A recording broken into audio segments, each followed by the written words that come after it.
இப்போ டயபெட்டிக்ஸ் வரதுனால personal life அதாவது செக்ஸ் லைஃப் ஏதாவது அஃபெக்ட் பண்ணுமா?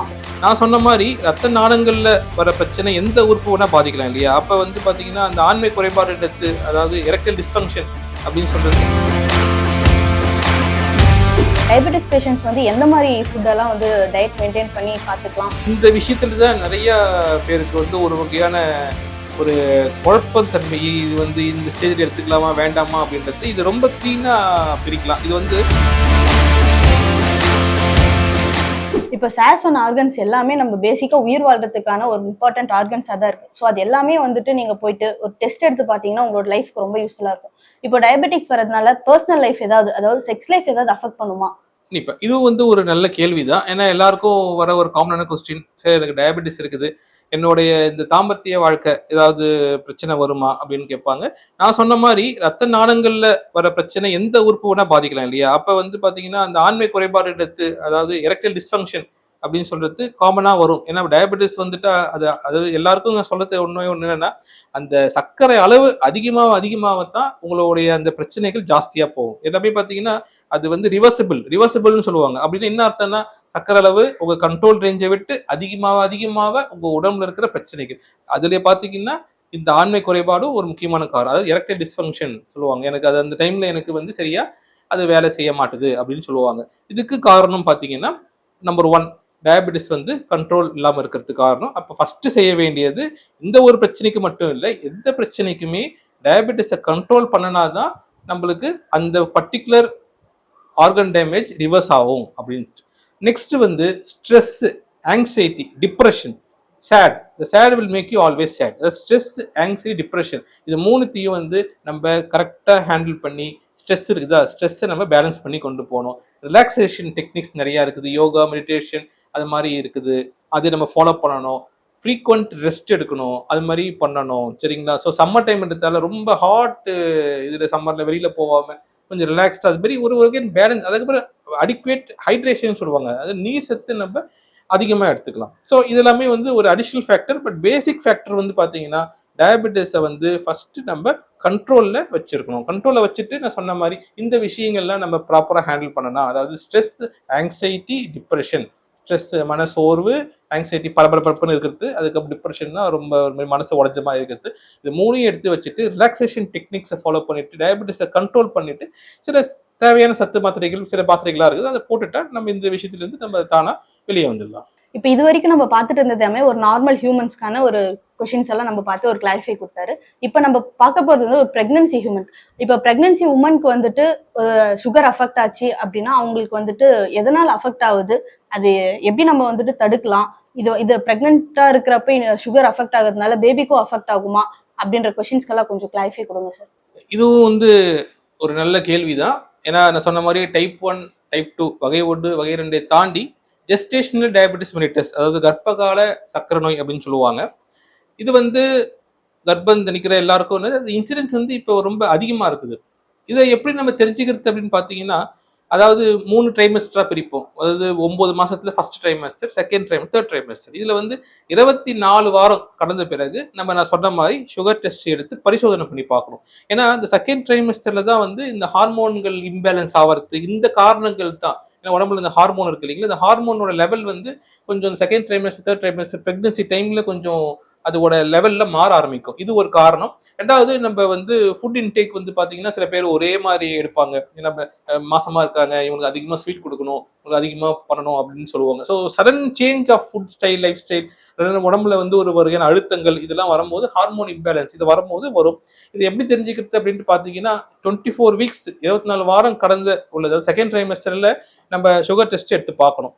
ஸோ இது வந்து பாத்தீங்கன்னா நார்மல் பர்சன்ஸுக்கு உள்ள வேல்யூக்கும் இதுக்கு கொஞ்சம் டிஃபரன்ஸ் இருக்கும். இப்போ நார்மல் பாத்தீங்கன்னா 125க்கு தாண்டினா தான் டயபெட்டிஸ் அப்படின்ட்டு சொல்லுவோம் இல்லைங்களா. ஸோ 80 to 100 வந்து நார்மல், 101 to 125 வந்து ப்ரீ டயபெட்டிஸ், 125க்கு மேல் டயபெட்டிஸ். இது வந்து நார்மலா உள்ளவங்களுக்கு. ஆனால் பிரெக்னன்சி உள்ளவங்களுக்கு பாத்தீங்கன்னா ஃபாஸ்டிங் வந்து 94 டச் பண்ணாலே, 95 தாண்டினாலே டயபெட்டிஸ். ஏன்னா அவங்களுக்கு வந்து ரேஞ்ச் வந்து கொஞ்சம் நம்ம மாற்றி வச்சிருக்கோம் சில காரணங்களால. ஸோ இவங்களுக்கு வந்து இந்த கட் ஆஃப் உங்களுடைய அந்த டைம்ல வந்து டெஸ்ட் எடுத்துட்டு உங்க டாக்டர் சொல்லுவாங்க. ஸோ சில பேர் பார்த்தீங்கன்னா 95 கிராஸ் பண்ணாலே எடுக்கணும்னு சொல்லுவாங்க. அதே மாதிரி போஸ்ட் பிராண்டில்னு சொல்லுவாங்க. சரிங்களா, 1 hour 153க்கு கீழே இருக்கணும், 2 hour 180 கீழே இருக்கணும். ஸோ இந்த கட் ஆஃப் ரேஞ்ச் ஹெச்பிஏஒன்சி அதுவும் காமன் தான். நான் சொன்ன மாதிரி 6.5க்கு மேலே இருக்குது அப்படி. But fasting 1 hour 2 hour post Prandtl இது மூணையும் வச்சு டயபெட்டிஸ் இருக்குன்னு தெரிஞ்சுக்கலாம். சரி, இப்போ டயபெட்டிஸ் இருக்குது அப்படின்ட்டு கன்ஃபார்ம் ஆயிடுச்சுன்னா சரிங்களா, நான் சொல்ற மாதிரி இதுக்கும் you need a specific test. ரொம்ப கிளீனா தரவா பண்ணி எடுத்து பார்க்கணும். ஏன்னா ஒரு ரீடிங் 2 ரீடிங் எடுத்து பார்க்க முடியாது. ஏன்னா அது பிரெக்னன்சி டைம்ல கண்டிப்பா 10ல் ஒரு 6-7 பிரெக்னன்சி விமன்ஸ் கொஞ்சம் அதிகமாக தான் இருக்கும். ஸோ ஒரு வேலையை வச்சு நம்ம டெஸ்ட் எடுத்து கன்ஃபர்மேஷன் பண்ண முடியாது. நான் சொன்ன மாதிரி ஃபாஸ்டிங் எடுத்து பார்க்கணும், அதுக்கப்புறம் 1 hour 2 hour எடுத்து பார்க்கணும், ஹெச்பிஏஒன்சி எடுத்து பார்க்கணும். எடுத்து பார்த்துட்டு எல்லாமே கன்ஃபர்மேஷன் இருக்குதுன்னா மேடம் கேட்ட மாதிரி அடுத்து ட்ரீட்மெண்ட்னு பார்த்தீங்கன்னா இதில் வந்து இப்போ டைப் 2 டயபெட்டிஸில் மெடிசின்ஸ் மாத்திரையும் கொடுக்கலாம், இன்சுலினும் கொடுக்கலாம். டைப் 1 இன்சுலின் மட்டும்தான். அதே மாதிரி பிரெக்னன்சி டயபெட்டிஸில் இன்சுலின் மட்டும்தான் கொடுக்கணும். ஏன்னா எந்த மாத்திரையும் ஒன்று கிளினிக்கலாக கொடுக்கலான்றது வரலை. ரெண்டாவது அது கொடுக்கும்போது குழந்தைக்கு பாதிக்கும். சரிங்களா, அப்போ பிரெக்னன்சி உள்ளவங்களுக்கு எல்லாருக்கும் பார்த்தீங்கன்னா இன்சுலின் தான் கொடுக்கணும். சுகர் லெவலுக்கு ஏற்ற மாதிரி உங்கள் வீட்டிலே மிஷின் கொடுத்து அதை பார்க்க சொல்லி அதுக்கேற்ற மாதிரி இன்சுலின் டோசேஜ் வந்து நம்ம எடுத்து கொடுப்போம். அடுத்த கேள்வி, குழந்தைகளுக்கு பாதிப்பு வருமா அப்படின்னு சொன்னா அந்த டயபெட்டிஸை கண்ட்ரோல் பண்ணாம வச்சோம்னா தான் குழந்தைகளுக்கு பாதிப்பு வரும். சரிங்களா, ஸோ அதனால டயபெட்டிஸ் வந்து பிரெக்னன்சி டைம்ல இருக்குதுன்னு கன்ஃபர்மேஷன் கொடுத்துட்டா அந்த இன்சுலின் எடுத்து நம்ம அந்த கண்ட்ரோல் ரேஞ்சுக்குள்ள வச்சுட்டா குழந்தைக்கு எந்த விதமான பாதிப்பும் வராது. ஸோ அதுலேயுமே ட்ரீட்மெண்ட் ப்ராப்பராக எடுத்து அந்த பிரெக்னென்ட் லேடிஸ்க்கு டயபெட்டிஸ் கண்ட்ரோலாக இருந்துட்டா குழந்தைக்கு எந்த விதமான பாதிப்பு வராது. ஆனால் டயபெட்டிஸ் கண்ட்ரோல் பண்ணலைன்னா குழந்தைகளுக்கு பிரச்சனைகள் வரலாம். சரிங்களா, ஸோ அது எந்த மாதிரி பிரச்சனைகள் வேணால் வரலாம், பட் வரலாம். ஆனால் கண்ட்ரோலாக இருந்துட்டா குழந்தைகளுக்கு எந்த விதமான பிரச்சனையும் வராது. ப்ளஸ் தேவையான அந்த ஃபீட்டல் மானிட்டரிங் சொல்லுவாங்க, அந்த அனமாலி டெஸ்ட்னு சொல்லுவாங்க. குழந்தைகளுக்கு உறுப்பு சம்பந்தமான பாதிப்பு இருக்குதான்னு சொல்லிட்டு அதுக்கும் இப்போ அட்வான்ஸ்டு ஸ்கேன்லாம் வந்து போச்சு. அதுவுமே நம்ம எடுத்து பார்த்து அனமாலி ஸ்கேன் எடுத்து பார்த்து நம்ம தெரிஞ்சுக்கலாம். ஸோ இந்த விஷயங்கள் அடிப்படை விஷயங்கள் நம்ம செஞ்சுட்டா, அதாவது பிரெக்னன்சி டைம்ல செகண்ட் ட்ரைமஸ்டர் 24 வாரம் கடக்கும் போது டயபெட்டிஸ் டெஸ்ட் எடுத்து இருக்குதுன்னா அதுக்கு இன்சுலின் ட்ரீட்மெண்ட் இப்பெல்லாம் பார்த்தீங்கன்னா பென் டைப் வந்து போச்சு. முன்னாடிலாம் பார்த்தீங்கன்னா பாட்டில் இருந்து நம்ம நீடில் குத்தி எடுத்து குத்தணும், அதெல்லாம் கஷ்டமா இருந்துச்சு. ஒரு ஸ்டாஃப் நர்ஸோ இல்லை ஹாஸ்பிட்டலுக்கு போயே போடணும். இப்போ பார்த்தீங்கன்னா பென் டைப் வந்து போச்சு. நம்ம நார்மலாக பேக்கெட் சொல்கிற மாதிரி பென் அப்படியே லோட் பண்ணியே இருக்கும். நம்ம அது பின்னாடி பார்த்தீங்கன்னா திருவ டைப் இருக்கும். உதாரணத்துக்கு 10 யூனிட்டா 10 திருவிட்டு உங்கள் தொப்புல இருந்து ஒரு கிளாக்கு கடிகார வடிவில் நீங்கள் வந்து 2 இன்ச் இந்த பக்கம் அந்த பக்கம் போட்டுக்கலாம். ஸோ அதனால செல்ஃபாக போட்டுக்கலாம். ஸோ அந்த டெக்னிக்கும் இப்போ வந்து போச்சு. அதனால இன்சுலின் வந்தாலும் நிறைய பேருக்கு ரொம்ப பயம். சரி, நான் எப்படி போட போறேன் எனக்கு தெரியாது, எனக்கு வந்து ஊசி சைஸ் பெருசாக இருக்குமே. 0.3 mm ரொம்ப சின்ன நீடில் வந்து போச்சு, வலியே தெரியாத அளவுக்கு வந்து போச்சு. ரெண்டாவது பென் டைப் ரொம்ப ஈஸியாக போடலாம். நீங்கள் கண்ணை மூட்டையை வரணும், கிளிக் கேட்கும், சவுண்ட் கேட்கும். அதுமாதிரி நீங்கள் டப்புன்னு போட அந்த டப்புன்னு கிளிக் கேட்கும், நீங்கள் எடுத்துடலாம். அதாவது நீங்கள் தொப்புளுக்கு சுற்றி 2 இன்ச்சு இந்த பக்கம் அந்த பக்கம் டைரக்ஷன்ல மாற்றி போட்டுக்கலாம். ஸோ ரொம்ப ஈஸியாக கன்வீனியன்ட்டாக போட்டுக்கலாம் தேவைன்னா. ஸோ அது வந்து உங்கள் டாக்டர் பார்த்துட்டு கரெக்டாக அட்வைஸ் பண்ணுவாங்க. ஸோ நீங்கள் வந்து அப்படி சப்போஸ் இருக்குதுன்னா பயம் இல்லாமல் இந்த பென் டேப் எடுத்து அந்த ஃப்ளெக்ஸ் பென்லாம் வந்து போச்சு, நீங்கள் ஈஸியாக எடுத்து நீங்கள் போட்டுக்கலாம். ஆஃபீஸ் போகிறவங்களுக்கும் நீங்கள் எடுத்து நீங்கள் பகல் டைம் ஃபுல்லாக உங்கள் பென் மாதிரி பேக்கெட்லேயே வச்சுக்கலாம், நைட்டில் மட்டும் ஃப்ரிட்ஜில் வச்சா போதும். ஆனால் இதே நார்மல் இன்சுலின்னா நீங்கள் எடுத்து போட்டுட்டு ஃப்ரிட்ஜ்லேயே வைக்கணும். ஸோ இதான் 2 டிஃப்ரென்ஸ் இன்சுலின் பற்றி. ஸோ கன்க்ளூஷன் என்னன்னா, டயபெட்டிஸ் பிரெக்னன்சி டயபெட்டிஸ் வந்ததுன்னா இதுவுமே பார்த்தீங்கன்னா வந்துச்சுன்னா டயக்னோசிஸ் தான் முக்கியம். இஃப் அட் ஆல் இருக்குதுன்னா இன்சுலின் ஆட் பண்ணி இன்சுலின் தெரப்பி யூஸ் பண்ணி ரொம்ப சேஃபாக டயபெட்டிஸை கண்ட்ரோலை வச்சோம்னா mother is also safe, baby is also safe. Okay, இப்போ சார் சொன்ன இந்த டிப்ஸ் எல்லாமே வந்து பிரெக்னன்சி உமன்ஸ்க்கு வந்து ரொம்ப யூஸ்ஃபுல்லாக இருக்கும். அது பர்சனலாக எடுத்துட்டு அவங்க பக்கத்தில் இருக்க டயபெட்டிஸ் டாக்டர்ஸ் எல்லாமே கன்சல்ட் பண்ணி அது ஒரு மெயின் கன்சல்டேஷனை வச்சுட்டு உங்களோட ஹெல்த்தையோ உங்களோட பேபியோ ரொம்ப டேக் கேர் பண்ணிக்கோங்க. இப்போ நெக்ஸ்ட் கொஸ்டின் என்னன்னா, டயபெட்டிஸ் பேஷண்ட்ஸ் வந்து எந்த மாதிரி ஃபுட்டெல்லாம் வந்து டயட் மெயின்டைன் பண்ணி பார்த்துக்கலாம்? அதுக்கு வந்து இப்போ மெடிசன்ஸ், இன்சூரன்ஸ் அந்த மாதிரி எல்லாம் எதுவுமே இல்லாமல் நேச்சுரலான ஏதாவது ஒரு சொல்யூஷன் இருக்குமா? இதுவும் வந்து ரொம்ப ரொம்ப இம்பார்ட்டன்டான கொஸ்டின். ஏன்னா இந்த விஷயத்துல தான் நிறைய பேருக்கு வந்து ஒரு வகையான ஒரு குழப்பத்தன்மை, இது வந்து இந்த ஸ்டேஜில் எடுத்துக்கலாமா வேண்டாமா அப்படின்றது இது ரொம்ப கிளீனா பிரிக்கலாம். இது வந்து நான் சொன்ன மாதிரி பார்த்தீங்கன்னா நார்மல் ஸ்டேஜ், அதாவது யூக்ளைசிமியான்னு சொல்லுவாங்க. டயபெட்டிஸே இல்லை, அது பிரச்சனையே இல்லை, அது நம்மளுக்கு நாட் பாதர். சரிங்களா, ஆனால் அடுத்த கட்டம் பார்த்தீங்கன்னா ப்ரீ டயபெட்டிஸ். அதாவது இதுல வந்து நீங்க வந்து எப்பயுமே சுகர் வேல்யூவையும் பார்க்கணும், சைட் பை சைட் அது ரிஸ்க் ஃபேக்டரையும் பார்க்கணும். உதாரணத்துக்கு ப்ரீ டயபெட்டிஸ் அப்படின்னா நான் சொல்லியிருக்கிறேன், ஃபாஸ்டிங் வந்து 101ல இருந்து 125 வரையும் இருக்குது. அது கூட பார்த்தீங்கன்னா உடல் பருமன் அதிகமாக இருக்குதுன்னா அப்போ இது ரிஸ்க் ஃபேக்டர் எதுன்னு பார்த்தீங்கன்னா உடல் பருமன். ரெண்டாவது நீங்க உங்களே கேட்டு பார்த்துக்கலாம், ஸ்ட்ரெஸ் அதிகமா இருக்கா? ஸ்ட்ரெஸ் அதிகமா இருக்குது. சரி, என்னோட டயட் வந்து மாடிஃபையபிளா, அதாவது ஒரு மாதிரி எல்லாமே கலந்த உணவா, பேலன்ஸ் டயட்டா இருக்குதா இல்லையா? இல்லை நான் வந்து ஒரே மாதிரி சாப்பிட்றேன், காலையிலயும் வந்து தோசை கார்போஹைட்ரேட், மதியானமும் ஒரு ஹெவி மீல்ஸ், திருப்பி நைட்டுக்கும் போயிட்டு வர வழியில ஏதாவது ஒரு ரெஸ்டாரண்ட்ல போயிட்டு அங்கேயும் ஒரு பிரியாணி இல்லை ஃப்ரைட் ரைஸ் அப்படின்ட்டா, ஸோ கம்ப்ளீட்டா அங்க அவங்க தெரியும் உங்க ப்ராப்ளம் எங்க இருக்குதுன்னு சொல்லிட்டு.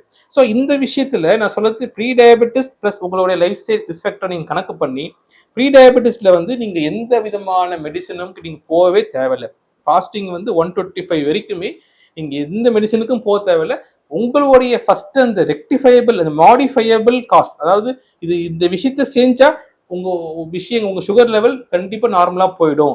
இது வந்து டயபெட்டிஸ் ரேஞ்சிலே நார்மலா போறதுக்கு வாய்ப்பு இருக்குது. ஆனா அது எல்லாமே ஏர்லி ஸ்டேஜ். அதாவது டயபெட்டிஸ் வந்தவங்கள ஃபர்ஸ்ட் ஒரு வருஷம் பாத்தீங்கன்னா கோல்டன் டைம் சொல்லுவாங்க. ஏன்னா அந்த பர்டிகுலர் டைம்ல இப்போ டயபெட்டிஸ் வருது, ஃபர்ஸ்ட் ஒரு 6 மாசம் 3 மாசம் 1 வருஷத்துக்குள்ள நீங்க போய் ப்ராப்பரான ட்ரீட்மெண்ட் எடுத்துட்டு பிளஸ் உங்களுடைய இந்த மாடிஃபையபிள் ஃபேக்டர்லாம் நீங்க சரி பண்ணிக்கிட்டீங்கன்னா கண்டிப்பா அதுவும் நார்மலா வரும். பட் நான் இப்ப பேசிட்டு இருக்கிறது ப்ரீ டயபெட்டிஸ், அதாவது ஃபாஸ்டிங் வந்து 101ல இருந்து 125 ரேஞ்சுக்குள்ள தான் இருக்குதுன்னா அது வந்து ப்ரீ டயபெட்டிஸ். பிளஸ் HbA1c வந்து 5.7 6.5 இருக்குதுன்னா pre diabetes. So pre diabetes வந்து இட் ரிக்வயர்ஸ் நோ ட்ரீட்மெண்ட், சிகிச்சை மாத்திரை மருந்து எதுவுமே தேவையில்லை. ஆனா உங்களுடைய அந்த மாடிஃபையபிள், உங்களை நீங்க மாத்திக்கிற விஷயம் இருக்குல்ல, உதாரணத்துக்கு நான் ஸ்ட்ரெஸ்ஸா இருக்கிறேன்னா ஸ்ட்ரெஸ்ஸை மாத்திக்கணும், தூக்கம் இல்லாம இருக்கணும் தூக்கத்தை வர வச்சுக்கணும், தண்ணி அளவு கம்மி தண்ணி அளவு குடிச்சிக்கணும், உடல் பருமன் நான் சொல்றது எப்பயுமே சொல்றேன்னா BBB, so body mass index, அதாவது உங்களுடைய ஹைட்டுக்கு ஏற்ற வெயிட் தான் இருக்கணும். புரியுதுங்களா? நிறைய பேர் நினைப்பாங்க நான் வந்து வெயிட் நான் வந்து டக்குனு குறைச்சிட்டேன்ட்டு. எப்பயுமே கவலைப்பட்டுக்காதீங்க, ஒரு சிம்பிள் ஃபார்முலா, உங்களோட ஹைட்டு மட்டும் தெரிஞ்சுக்க. நான் சொல்லியிருக்கேன் 170 சிம்பிள் ஃபார்முலா -100 70 பிளஸ் ஆர் -2 இருக்கலாம். 68ல இருந்து, ஏன்னா எக்ஸாக்டா இருக்கிறது கஷ்டம் இந்தியன் வே ஆஃப் டயட் இல்ல. So plus or -2, so 100 sorry 70 170 -100 70, so 68 to 70 வரைக்கும் இருக்கலாம். அதுக்கு கீழே அதுக்கு மேலே போனால் தான் ரிஸ்க் அதிகம். ஸோ இப்போ அப்படி இருக்கும்போது நான் நெக்ஸ்ட் டைம் சொல்லியிருக்கிறேன், நீங்கள் பார்க்கலாம் நான் ஜிம்முக்கு போகிறேன் அப்படின்னு சொல்லி நல்லா ஞாபகம் வச்சிங்க. ஜிம்மு வந்து உங்களுடைய பைசப்ஸ் உங்கள் கை மசில்ஸ் தான் யூஸ்ஃபுல்லாக இருக்கும். ஆனால் வயிறுக்கு சம்பந்தமான எக்ஸசைஸ் பார்த்தீங்கன்னா கொஞ்சம் கம்மி தான். இதுக்கு பார்த்தீங்கன்னா பேசிக்கலாக நம்மளுடைய அந்த கார்போஹைட்ரேட் ஃபுட்டு, அதாவது நான் சொன்ன மாதிரி ஜங்க் ஃபுட்டு கார்போஹைட்ரேட் ஃபுட்டை வந்து நீங்கள் குறைக்கணும். அடுத்தது physical activity, walking, swimming, jogging, இது மூணும் பண்ணும் போது தான் உங்களுடைய அந்த தொப்பை அளவு இருக்கும். ஏன்னா நம்ம கையெல்லாம் நம்ம காலில் எக்ஸசைஸ் பண்ணிடலாம், ஜிம்முக்கு போய் தான் பண்ணிடலாம். ஆனால் அந்த தொப்பையை குறைக்கிறதுன்றது ரொம்ப சாதாரண விஷயமே இல்லை. இந்த பர்டிகுலர்லி ஸ்விம்மிங், ஜாகிங் இது மாதிரி பண்ணும் போது தான் உங்களுக்கு பண்ணும். முக்கியமான வந்து ஃபேக்டர் வந்து பார்த்தீங்கன்னா, நீங்கள் எடுக்கிற ஃபுட்டில் உங்களோட கார்போஹைட்ரேட் மாவு சத்து வந்து சராசரியாக 50 to 60% தான் இருக்கணும். இது வந்து நார்மல் ஸ்டேஜ்லையும் சரி, டயபெட்டிஸ் வந்த பிறகுமே சரி. அது நம்ம வந்து அது கிளீனாக என்ஃபோக்கஸ் பண்ணி தான் நம்ம கொண்டு போகணும். ஏதோ நம்மளுக்கு சாப்பாடு கிடைச்சிட்டா போதுன்னு கொண்டு போகணும். நம்ம பேலன்ஸ் பண்ணி கொண்டு போகும்போது தான் நம்மளுக்கு அந்த சுகர் லெவல் வந்து கட்டுப்பாடுக்குள்ள ஈஸியாக கொண்டு வர முடியும். இது வந்து பெரிய விஷயமே இல்லை. ஸோ நம்மளோட ஒன்ஸ் டயபெட்டிஸ் வந்துட்டா, நான் எல்லாருக்கும் சொல்றது என்னன்னா, அந்த டயபெட்டிஸ் வந்தபோது உங்க சுகர் லெவல்ல வேகமா ஏத்துற மாதிரி எந்த விஷயமும் செய்யாதீங்க அப்படின்னு சொல்லுவேன். அப்ப இந்த கட்டத்துல தான் எந்தெந்த உணவு சாப்பிட்டா நம்மளுக்கு சுகர் வந்து செடியா பொறுமையா போகும், இல்லை ஏறாது, எந்தெந்த உணவு சாப்பிட்டா வேகமா ஏறும் அப்படின்ட்டு பார்க்கணும். இதை நம்ம வந்து 3ஆ பிரிச்சு பார்க்கலாம். ஃபர்ஸ்ட் வந்து ரைஸ். ரைஸ் வந்து கார்போஹைட்ரேட், அதாவது மாவு சத்து. இதுலயும் பாத்தீங்கன்னா கிளைசமிக் இன்டெக்ஸ் சொல்லுவாங்க. கிளைசமிக் இன்டெக்ஸ் அப்படின்னு பாத்தீங்கன்னா சர்க்கரை குறியீடு அப்படின்னு சொல்லுவாங்க. சர்க்கரை குறியீடு அப்படின்னா, உதாரணத்துக்கு நான் ரைஸ், சுகர் பேஷண்ட்ஸ் ரைஸ் சாப்பிட்றாங்க அப்படின்னு சொன்னா, அவங்க ரைஸ் சாப்பிட்டவர் அடுத்த 2 ஹவர்ஸ்க்குள்ள சர்க்கரை அளவு 2 மடங்கு ஃபாஸ்டிங் லெவலை விட 2ல இருந்து 3 4 5 மடங்கு வரைக்கும் வேகமா ஏற வாய்ப்பு இருக்குது. இப்ப எப்படி ஸ்வீட் சாப்பிட்டா வேகமா ஏறுதோ அதே மாதிரி இதுலயுமே. ஸோ அப்ப ரைஸை வந்து நம்ம ஒரு கணிசமான அளவு தான் எடுத்துக்கணும். ரெண்டாவது, எப்பயுமே ரைஸ் அதிகமா எடுக்க உங்களுடைய அந்த நார்சத்து, அதாவது அந்த பச்சை நிற காய்கறிகளை அதிகமா எடுத்துக்கணும். ஒரு கீரை, ஒரு போர்ஷன் வந்து ஒரு கீரை, ஒரு பச்சை நிற காய்கறி, வெண்டைக்காவா இருக்கட்டும், சுண்டைக்காய், பாவக்காய், அவரைக்காய், பீன்ஸ். நான் எப்பயுமே எல்லாருக்கும் சொல்றது என்னன்னா, சாப்பிடுறது வந்து கலரோட சாப்பிடுங்கன்னு சொல்லுவோம். அப்படி என்ன மீனிங்னா, நிறம் சார்ந்த உணவுகள். வெள்ளையே போவாதீங்க. அது வந்து உப்பு, அரிசி, சர்க்கரை, இது வெள்ளையே குறைச்சிட்டு பச்சை நிறம், மற்ற நிறங்களும் நீங்க சேர்க்கலாம். அது வந்து குறிப்பா பச்சை நிறம் பாத்தீங்கன்னா, பச்சை நிறமா இருக்கிற எல்லா காய்கறியும் நீங்க தாராளமா எடுத்துக்கலாம். இது நார்மலுக்கும் சரி, டயபெட்டிஸ் உள்ளவங்களுக்கும் சரி. ஏன்னா அது எல்லாத்துலயுமே பாத்தீங்கன்னா நார் சத்து உங்களுக்கு அதிகமா இருக்கு. நார் சத்து கரெக்டான அளவு எடுக்கும் போது உங்க உடம்புல சர்க்கரை அளவு ஏறவே ஏறாது. இதுதான் ஒரு பேசிக்கான அண்டர்ஸ்டாண்டிங். ரெண்டாவது, எல்லாமே ஈக்குவல் டைமிங் இருக்கணும். உதாரணத்துக்கு காலையில 8 மணிக்கு சாப்பிட்டீங்கன்னா நீங்க 1 மணிக்கு சாப்பிட்டீங்கன்னா உங்களுக்கு கேப்பிங் கிடைச்சிடும். நிறைய பேர் என்ன ஓவர்லாப்பிங் பண்றாங்க. ஓவர்லாப்பிங்னா 11 மணிக்கு டிஃபன் சாப்பிட வேண்டியது 1 மணிக்கு லஞ்ச் சாப்பிட வேண்டியது. அப்போ 2 ஹவர்ஸ்ல என்ன நடந்திருக்கும்? காலைல நீங்க சாப்பிட்ட டிஃபனே உங்களுக்கு செரிமான மெட்டபாலிசம் ஆயிருக்காது. அப்போ ஓவர்லாப்பிங் ஆக ஆக ஆகத்தான் உங்க உடம்புல எல்லா அந்த எக்ஸஸ் ஃபுட் ஒன்று சேர்ந்து தான் சுகர் லெவல் அதிகமாகிறது, உடல் பருமன் அதிகமாகிறது, ஃபேட் அதிகமாகிறது, எல்லாம் அதிகமாகி தான் சுகர் வந்து கண்ட்ரோல் இல்லாமல் போகுது. ப்ளஸ் வந்து உடம்புல கெட்ட கொழுப்பு அதிகமாகி அட்டாக் வருது. ஸோ இதெல்லாம் வந்து காமனான அண்டர்ஸ்டாண்டிங். அதனால தான் பிரேக்ஃபாஸ்ட் பார்த்தீங்கன்னா காலையில் 8லேருந்து 9 மணிக்குள்ள கட்டாயமாக சாப்பிட்டாகணும். எப்படி கேட்பாங்க, சார் இந்த பிரேக்ஃபாஸ்ட் ஸ்கிப் பண்ணிட்டா நான் ரொம்ப ஸ்மார்ட் ஆயிடுவேன். தப்பு. பிரேக்ஃபாஸ்ட் ஸ்கிப் பண்ணவே கூடாது. பிரேக்ஃபாஸ்ட் ஸ்கிப் பண்ணுறதே பார்த்தீங்கன்னா நம்ம உடம்புல வந்து அந்த இம்யூனிட்டி குறையிறது இல்லைங்களா, எல்லாமே அதிகமான காரணம். அதாவது பிரேக்ஃபாஸ்ட் வந்து கம்மியாக எடுத்தாலும் சரி டைமுக்கு எடுத்துக்கணும். லஞ்ச் வந்து உங்க பிளேட் வந்து ப்ரொபோர்ஷனா இருக்கணும். ப்ரொபோர்ஷனா என்ன பண்ண ஹோட்டலுக்கு போனா ஃபுல்லா தட்டு ஃபுல்லா ரைஸ் இருக்கும், ஓரமா காய்கறி இருக்கும். இப்ப அப்படி இல்லை, பாதி தட்டு தான் ரைஸ் இருக்கணும், மீதி பாதியில ஒரு பாதி கீரை வகை. உங்களுக்கு எல்லாருக்குமே தெரியும், கீரை எடுத்தீங்கன்னா முருங்கைக்கீரை, பெருக்கீரை, சிறுகீரை, அரைக்கீரை, கொம்மினை கீரை எல்லாமே இருக்குது. ஸோ ஒரு நாளைக்கு ஒரு கீரை எடுத்து சாப்பிடலாம். பிளஸ் ஒரு அடிஷ்னலா ஒரு காய்கறி, உதாரணத்துக்கு வெண்டைக்காய், ஒரு நாள் சுண்டைக்காய், பாவக்காய், அவரைக்காய். இந்த வெண்டைக்காய், சுண்டைக்காய், பாவக்காய், அவரைக்காய், பீன்ஸ், நெல்லிக்காய், கொத்தவரங்காய், தோப்பு நெல்லிக்காய், இது எல்லாத்துலயுமே பாத்தீங்கன்னா இம்யூனிட்டி ஜாஸ்தியா இருக்குது. உடம்புல இன்சுலின் வந்து ரெசிடென்டா இருக்கிற, வேலை செய்யாம இருக்கிற இன்சுலின் வேலை செய்ய வைக்கிறதுக்கான வாய்ப்புகளும் அதிகமா இருக்குது. ஸோ இதெல்லாம் நம்ம அதிகமா எடுத்துக்கலாம். இதெல்லாம் இப்ப சில காய்கறிகள் இருக்குது, சர்க்கரை உள்ளவங்க இப்ப நான் சொன்ன காய்கறி எல்லாம் நீங்க எடுத்துக்கலாம். ஆனா சில காய்கறிகளை நீங்க குறைச்சாலும் எடுத்துக்க கூடாது. அது என்ன பாத்தீங்கன்னா, நான் எல்லாருக்கும் காமனா சொல்லிக் கொடுத்தேன்னா, மண்ணுக்கு கீழே வேற காய்கறிகள், அதாவது கிழங்கு வகைகள், கேரட், பீட்ரூட், முள்ளங்கி. ஏன்னா இது பேசிக்கலாவே பாத்தீங்கன்னா கேட்பாங்க, சார் கேரட் நல்லது தானே? நல்லது தான். கேரட்ல வந்து வைட்டமின் ஏ அதிகமா இருக்கு, பீட்ரூட்ல நல்லா இருக்கு. ஆனா இது எல்லாத்துலயுமே சர்க்கரை குறியீடு, கிளைசிமிக் இண்டெக்ஸ் அதிகமா இருக்கிறதால கிழங்கு வகைகள், கேரட், பீட்ரூட், முள்ளங்கி இது மட்டும் நீங்க தவிர்த்துட்டு நான் சொன்ன மாதிரி மற்ற காய்கறிகளை நீங்க அதிகமா சேர்த்துக்கலாம். இதுதான் காய்கறி சர்க்கரை நோய் உள்ளவங்க காய்கறியை பத்தி தெரிஞ்சு கொள்ள வேண்டிய ஒரு விஷயம். அடுத்தது ரொம்ப காமனான ஒரு கொஸ்டின் வரும், என்னென்ன பழங்கள் சாப்பிடலாம் அப்படின்ட்டு. இன்னைக்கு கூட என்னோட பேஷண்ட் பாத்தீங்கன்னா, நான் எப்படி சொல்லியிருக்கிறேன், வாட்டர் தர்பூசணி எடுத்துக்காதீங்க, அதை எடுத்துட்டா சுகர் அதிகம். அவங்க வந்து வெயில்னு இதெல்லாம் சாப்பிட்டுக்கிறாங்க, சுகர் லெவல் ஏறி போச்சு. அப்ப பாத்தீங்கன்னா அதுலயுமே பாத்தீங்கன்னா ஒரு சில பழங்கள்ல வந்து சர்க்கரை குறியீடு, கிளைசிமிக் இண்டெக்ஸ் அதிகமா இருக்குது. அது எப்படி தெரிஞ்சுக்கிறதுன்னா, ஃபர்ஸ்ட் சர்க்கரை குறியீடு ரொம்ப கம்மியா இருக்கிற ஃப்ரூட்ஸ்ன்னு பாத்தீங்கன்னா ஆப்பிள், பேரிக்காய், கொய்யாப்பழம், சாத்துக்குடி, எலுமிச்சை, மாதுளை. இந்த 6 பழங்கள்ல மட்டும் சர்க்கரை குறியீடு, கிளைசிமிக் இண்டெக்ஸ் வந்து கம்மியா இருக்குது. ஸோ சர்க்கரை நோய் உள்ளவர்கள் இந்த பழங்களை நீங்க எடுத்துக்கலாம். ஸோ மீதி பழங்கள், நான் சொல்லாத பழங்கள்லாம் உதாரணத்துக்கு பாத்தீங்கன்னா இந்த தர்பூசணி, பலாப்பழம், சரிங்களா, வாழைப்பழத்திலே பாத்தீங்கன்னா இந்த மலை வாழைப்பழம், இந்த மாதிரி பழங்கள்லாம் கிளைசிமிக் இண்டெக்ஸ் குறியீடு அதிகம். திராட்சை, சரிங்களா, வெல்லம், தேன், இதெல்லாம் வந்து சப்போட்டா, கிரேப்ஸ், இதெல்லாம் பாத்தீங்கன்னா நிறைய பேர் ஆசையா இருக்கு சாப்பிட்டுருவாங்க. ஆனா நீங்க வந்து இப்போ தேனா இருந்தாலும் சரி, உள்ளங்கையில இப்போ கொஞ்சமா நக்கினாலும் அதுக்கு இண்டெக்ஸ் ரொம்ப அதிகம். ஏன்னா அது வந்து அதான் பேசிக்கா புரிஞ்சுக்கணும். ஸோ நம்ம எடுக்கிற ஃபுட்டுல கிளைசிமிக் இண்டெக்ஸ் வந்து கம்மியா இருக்கணும். அப்ப கம்மியா இருக்கும் போது தான் சர்க்கரை அளவு வேகமா ஏறாது. இது நிதானத்துக்கு 4 மாம்பழம் சாப்பிடணும், ஒரு மாம்பழம் சாப்பிட்டாலே போதும், சர்க்கரை அளவு வேகமா ஏறிடும். ஏன்னா இண்டெக்ஸ் அதிகம். ஸோ அதனால நான் சொன்ன இந்த 6 பழங்கள்ல மட்டும் கான்சென்ட்ரேட் பண்ணுங்க. மற்ற பழங்கள்லாம் வாரத்துக்கு ஒரு நாள் ஒரு போர்ஷன் அப்படி எடுத்துக்கிட்டா போதும், உங்க சர்க்கரை அளவு ஏறாது.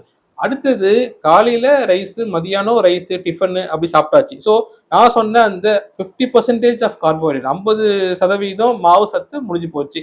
நைட்ல வந்து சிறுதானிய வகைகள் தான் எடுத்துக்கணும். சிறுதானியங்கள்ல நம்ம பாரம்பரிய உணவுகளை சொல்லியிருப்பாங்க, வந்து திணை, குதிரவாளி, வரகரிசி, சோளம், சாமை, இதை வந்து பவுடர் ஆக்கி மாவாக்கி இதை நம்ம இதுல தோசை சுட்டு சாப்பிட்டுக்கலாம். ஏன்னா இதுல வந்து பாத்தீங்கன்னா கிளைசிமிக் இண்டெக்ஸ் அதிகம். நான் இது வந்து 3 வேளையும் சாப்பிட சொல்லல, நைட்ல மட்டும் சாப்பிட சொல்றேன். ஏன்னா காமனான விஷயம் நம்ம யோசிக்கணும், நைட்டு எல்லாருமே சாப்பிட்டுட்டு உடனே படுக்க போயிடுவோம். ஸோ அப்ப நான் நைட்டு போய் இட்லி, தோசை இல்ல ஃப்ரைட் ரைஸ் சாப்பிட்றேன்னா சுகர் உள்ளவங்களுக்கு ரைஸ் வந்து அது இண்டெக்ஸ் அதிகமாக வாய்ப்பு இருக்கு. ஸோ அதனால இந்த மில்லட்ஸ், சிறுதானிய வகைகள்ல வந்து நீங்க தனித்தனியாகவும் எடுத்துக்கலாம், இல்ல மொத்தமாவா பவுடர் ஆக்கி மாவாக்கி நீங்க சாப்பிடும் போது உங்களுடைய சர்க்கரை அளவு கம்மியா இருக்கும், இண்டெக்ஸ் கம்மியா இருக்கும். ஸோ இதுதான் அது பேலன்ஸ் பண்ணி கொண்டு போகணும்னு சொல்லுவாங்க. அதாவது இன்ட்ராடே கிளைசிமிக் வேரியபிலிட்டி சொல்லுவாங்க. அதாவது ஒரு நாளுக்குள்ள சில பேருக்கு பாத்தீங்கன்னா வேரியேஷன் சொல்லுவாங்க, ஸ்பீட் பிரேக்கர் மாதிரி குறையும் ஏறும் ஏறும் ஏறும் குறையும். அப்படி பண்ணக்கூடாது. அதே மாதிரி அந்த வேரியபிலிட்டி அதிகமாகும் போது தான் அந்த கரண்ட் வோல்டேஜ் பாத்தீங்கன்னா ஒரே மாதிரி போகும்போது ஒன்றும் பிரச்சனை வராது. சடனா டக்குன்னு ஹை வோல்டேஜ் போது டக்குன்னு வெடிச்சிரும்.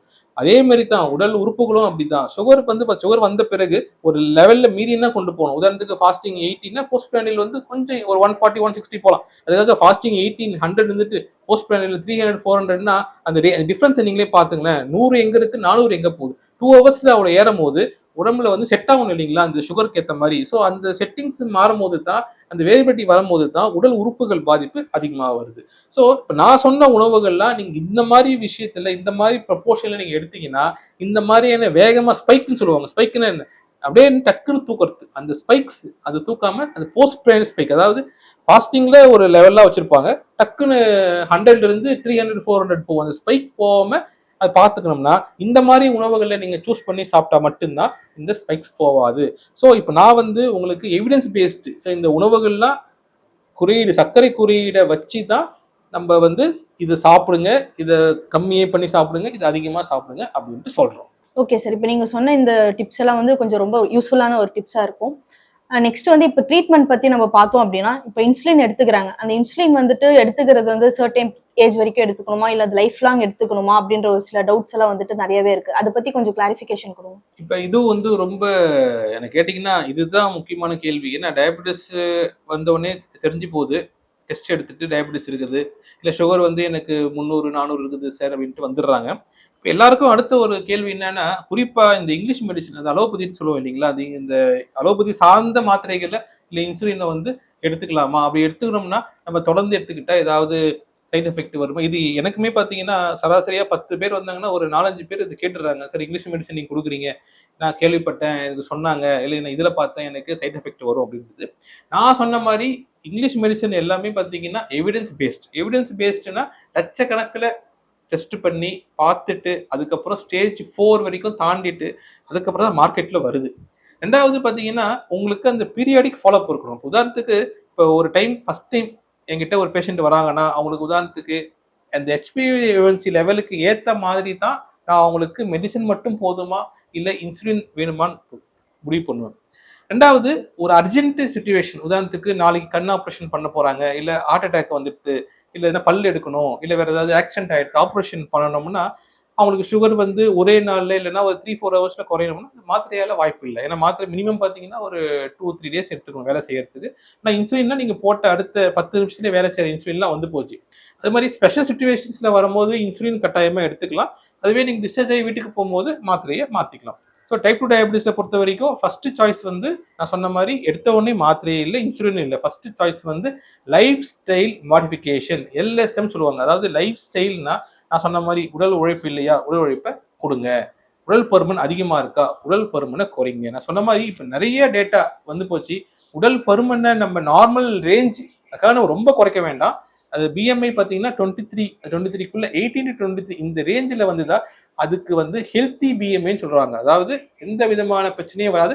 பிரச்சனை டயபெட்டிஸோ ஹார்ட் பிரச்சனையோ எது வந்தாலுமே ரிவர்ஸ் ஆகிறதுக்கு வாய்ப்பு அதிகமா இருக்குது. ஸோ அதனால நீங்க பர்டிகுலரா உங்களுடைய BMI-யை கணக்கு பண்ணி உடல் உழைப்பை கரெக்டாக கொடுத்து, குறிப்பா நான் சொன்ன மாதிரி தொப்பை, ஏன்னா எல்லாரும் நினைச்சுக்கிட்டேன்னா நான் மெலிசா இருக்கிற ஜிம்முக்கு போறேன் எனக்கு ஒண்ணு இல்லைன்னா உங்களோட தொப்பை அளவை பாருங்க, உங்களுக்கு பார்த்தாலே தெரிஞ்சிடும். நான் எல்லாரும் சொல்றதுனால அப்படி கையை பிடிச்சி பாருங்க. உதாரணத்துக்கு எனக்கே சொன்ன கையை பிடிச்சி பார்த்தா எனக்குமே கை ஃபுல்லா கொண்ட அளவுக்கு இருக்குது. ஸோ இப்போ எனக்குமே தொப்பையை குறைக்கணும். இதுதான் காமன் அண்டர்ஸ்டாண்டிங். நான் நினைச்சிக்கலாம் நான் மெலிசா இருக்கிறேன்ட்டு. இந்தியன்ஸை பொறுத்த வரைக்கும் ஜென்ரலா பார்க்க சொல்லி யாரும் சொல்லவே இல்லை. தொப்பையோட அளவு சர்க்கம்ஃபரன்ஸ் பார்த்தீங்கன்னா அதை மட்டும்தான் குறைக்க சொல்லி சொல்றாங்க. ஸோ அதுதான் ரிஸ்க் ஃபேக்டரா இருக்குது. ஸோ அதை நீங்க சரி செஞ்சாலே உங்களுக்கு நார்மல் ஆயிடும். ரெண்டாவது வரும்போது மாத்திரை எடுத்துக்கலாமானா கட்டாயமா உங்க சுகர் லெவலுக்கு ஏற்ற மாதிரி உங்க டாக்டர் அட்வைஸ் பண்ற மாத்திரை நீங்க எடுத்துக்கலாம். ஆனா ஒரே ஒரு அட்வைஸ் என்னன்னா, ஒரு வாட்டி நீங்க டாக்டரை பார்த்துட்டு அதை வச்சு பிரிஸ்கிரிப்ஷனை வச்சு நீங்க லைஃப் லாங் எடுத்துக்கலாம் நினைக்காதீங்க. ஏன்னா எங்க கிட்ட வரும்போது சுகர் லெவலுக்கு ஏற்ற மாதிரி ஒரு பர்டிகுலர் டோஸ், ஒரு மாத்திரை 2 வேளை 3 வேளைன்னு ஒரு பவரை வச்சு நாங்க கொடுப்போம். ஆனா என்னோட எக்ஸ்பீரியன்ஸ்ல பாத்தீங்கன்னா சுகர் 400 500 பாத்தீங்கன்னா ஒரே மாசத்துல மாத்திரையில குறைஞ்சிரும். அடுத்த மாசமே அந்த மாத்திரை பவரை குறைச்சு கொடுத்துருவேன். ஸோ அப்ப நீங்க பீரியாடிக்கா உங்க டாக்டரை வந்து நீங்க அடுத்த மாசம் வாங்கினா அடுத்த மாசம் போகணும். நீங்க வந்து பிஸியா இருக்கீங்கன்னா 2 months கழிச்சு போகணும். ஆனா 1 in 3 months நீங்க எங்க இருந்தாலும் உங்களுடைய டாக்டரை நீங்க பார்த்து பீரியாடிக்கா ஃபாலோ அப் வச்சுக்கணும். ஆனா அதுதான் முக்கியம். இதே ஒரு தலைவலி காய்ச்சல்னா ஒரு வாட்டி பார்த்துட்டு அப்புறம் சரியான பிறகு நம்ம மறந்துடுறோம்.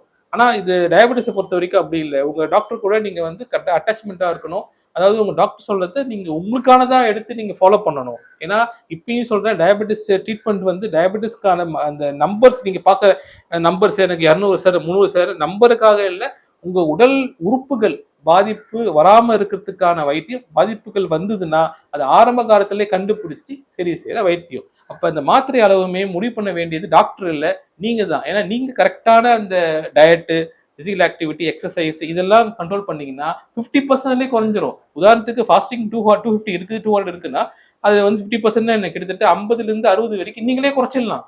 மீதி தான் உங்களுடைய மாத்திரை வேலை செய்ய போகுது தவிர, நான் இந்த இந்த இந்த மாத்திரை வந்து ஏதோ ஒரு மிராக்கிள் இது போய் சடனா குறைக்குதுன்றது நம்பவே நம்பாதீங்க. சரிங்களா? ஒரு 50% ஒரு பேசிக் சப்போர்ட் தான் மாத்திரை. அதனாலதான் எல்லாரும் சொல்றது வந்து பாத்தீங்கன்னா, உங்களுடைய மாத்திரையை நீங்க செகண்டா வைங்க. உங்களுடைய பிசிக்கல் ஆக்டிவிட்டி, டயட், சாப்பாடு வந்து நீங்க கரெக்டா ஃபாலோ பண்ணீங்கன்னா 50% இதே குறைஞ்சிரும். நான் சொன்ன மாதிரி ஸ்பெஷல் சுச்சுவேஷன்ல இன்சுலின் தேவைப்படலாம். ஆனா அது நம்ம லைஃப் லாங் எடுக்கிறதுக்கான கட்டாயம் இல்லை. ஏன்னா நான் சொன்ன மாதிரி டைப் 2 டயபெட்டிஸ் வந்து உங்களுடைய இந்த modifiable factor, stress, life style, உடல் ஒபிசிட்டி இது எல்லாமே நீங்க கரெக்ட் பண்ணீங்கன்னா இதுலயுமே குறைஞ்சிரும். ப்ளஸ் நீங்க வந்து மாத்திரையிலையுமே சரி பண்ணிக்கலாம். மாத்திரை அளவுமே நாளடைவில் குறைச்சிக்கிட்டு வந்துடலாம். எல்லாமே உங்க கையில தான் இருக்குது. நீங்க வந்து கரெக்டா கோஆப்ரேட் பண்ணீங்கன்னா எங்களுக்கு வேலை ஈஸி. நாங்க மாத்திரையை குறைக்க ஆரம்பிச்சிருவோம். சரிங்களா? பட் கோஆப்ரேட் பண்ணல, சுகர் அதிகமாகும் போது 2 மாத்திரை, 3 மாத்திரை, 4 மாத்திரை, பாலிஃபார்மே சொல்லுவாங்க. மாத்திரை ஒரு 2 பேஜ் மாத்திரை போயிட்டே இருக்கும், இன்சுலினும் போடும். அது ஏன்னா டயபெட்டிஸ் வந்து ஏதாவது ஒரு வகையில கண்ட்ரோலுக்குள்ள கொண்டு வரணும். ஏன்னா நம்ம வந்து அது கையை கட்டிட்டு பார்த்துட்டு இருக்க முடியாது. சுகர் வந்து ஃபாஸ்டிங் 250 300 இருக்கும்போது நம்ம அப்படி சும்மா பார்த்துட்டு இருக்க முடியாது. ஸோ அந்த இடத்துல தான் இன்டென்சிஃபிகேஷன் சொல்லுவாங்க. அந்த இடத்துல ரொம்ப நம்ம ஆக்டிவா இது பண்ணி நம்ம சுகரை குறைக்கிறோம். எப்பயுமே they should go side by side சொல்லுவாங்க. புரியுதுங்களா? எங்களோட ட்ரீட்மெண்ட்டும் ஒரு பாதி தான், உங்களுடைய இந்த லைஃப் ஸ்டைல் ஒரு பாதி. இது ரெண்டும் ஒன்னா சேரும் போது தான் டயபெட்டிஸ் ட்ரீட்மெண்ட் வந்து வில் பி மோர் எஃபெக்டிவ். ரொம்ப எஃபெக்டிவா இருக்கும். உங்களுக்கு ரொம்ப ஈஸியா இருக்கும். உங்களுக்கு சீக்கிரமா நார்மல் லெவலுக்கு வந்துடும். நீங்க அந்த டிஃபரன்ஸை நீங்களே உணரலாம். ஸோ இந்த விஷயங்கள் தான் வந்து மாத்திரை எடுக்கிறதோ, அந்த பர்டிகுலர் மாத்திரை கண்டினியூ பண்ணாம இருக்கிறதோ, மாத்திரை அளவு ஏறதோ எல்லாமே யார்கிட்ட இருக்குதுன்னா உங்ககிட்ட தான் இருக்குது. ஸோ இந்த டிப்ஸை நீங்க ஃபாலோ பண்ணீங்கன்னா உங்களுடைய மாத்திரை அளவு நீங்க குறைக்கலாம். ஒரே மாத்திரையை நீங்க டிபெண்ட் பண்ணி இருக்கணும் அவசியமே இல்லை. சரிங்களா? நான் எப்பவுமே சொல்றது என்னன்னா, ட்ரீட்மெண்ட் வந்து ஒரு ஸ்பெசிஃபிக்கா இருக்கிறதே இல்லை. இருக்கவும் கூடாது, இருக்க வைக்கவும் கூடாது. ஏன்னா நீங்க உங்களை நம்புங்க, உங்களோட டயட்டை நம்புங்க, பிசிக்கல் ஆக்டிவிட்டியை தொடர்ந்து செய்யுங்க. எதுவுமே உங்களுக்கானதா, உங்களுக்கு பிடிச்சி என் லைஃப் எனக்கு நல்லா இருக்கணும், எனக்கு எந்த விதமான உறுப்பு பாதிப்புகள் வரக்கூடாது அப்படின்ட்டு நீங்க ஒரு உறுதிமொழி எடுத்து நீங்க வாழ்ந்தீங்கன்னா கட்டாயமா மாத்திரை மருந்து எல்லாம் நீங்க எடுத்து ஓரம் போட்டுடலாம். ஓகே சார், உங்களோட குவாலிட்டியான டைமை எங்களுக்காக ஸ்பெண்ட் பண்ணி இவ்வளோ இன்ஃபர்மேட்டிவான டிப்ஸை வந்துட்டு கொடுத்தது வந்து எங்களோட வியூவர்ஸ்க்கு எல்லாருக்குமே ரொம்ப யூஸ்ஃபுல்லாக இருக்கும்னு நினைக்கிறேன். ரொம்ப தேங்க்யூ. ரொம்ப நன்றி. ஸோ மெட்ஷைனோட நிர்வாக இயக்குனர் அனைவருக்கும், அதோட எக்ஸிக்யூட்டிவ்க்கும், நீங்களும் உங்களுடைய டைமை ஒதுக்கி டயபெட்டிஸ் பற்றி, ஏன்னா என்னால் விழிப்புணர்வு கொடுக்கத்தான் முடியும். ஆனால் இந்த சமூக ஊடகங்கள் மூலியமா நீங்கள் அது கொண்டு போய் எல்லாருக்கும் கொண்டு சேர்க்குறீங்க. அதுக்கான என்னோட ரொம்ப ரிகார்ட்ஸ் எல்லாருக்கும் நான் தெரிவிச்சுக்கிறேன். ஸோ இந்த மூலியமா மெட்ஷைனோட இந்த யூடியூப் சேனல் மூலியமா பார்க்குற எல்லாருமே இந்த டயபெட்டிஸ் டிப்ஸை கரெக்டாக ஃபாலோ பண்ணி டயபெட்டிஸ் சம்பந்தமான எந்த காம்ப்ளிகேஷன்ஸ் இல்லாமல் ரொம்ப ஹெல்த்தியாக வாழுமாறு மெட்ஷைன் சார்பாகவும் நான் தாழ்மையுடன் கேட்டுக்கொள்கிறேன். நன்றி. இதே மாதிரி கண்டினியூவா இன்ஃபர்மேட்டிவ் வீடியோஸை வந்துட்டு நீங்க பார்க்கணும், தெரிஞ்சுக்கணும் நிறைய விஷயங்கள் அப்படின்னா மெட்ஷைன் யூடியூப் சேனலை வந்து ஃபாலோ பண்ணிக்கோங்க, சப்ஸ்கிரைப் பண்ணி வச்சுக்கோங்க.